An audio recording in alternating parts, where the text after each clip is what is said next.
Tigong Mindanao.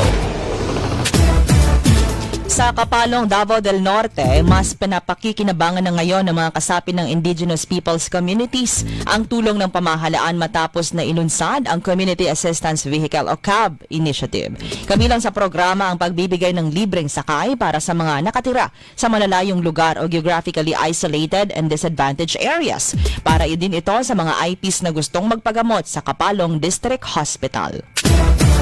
Sa Valencia City, 3 ang nasawi habang 5 ang missing dahil sa flash floods na nangyari sa Central Bukidnon Province. Ang mga nasawi at missing ay pawang mga taga Valencia City, kabilang isang 4-year-old na bata.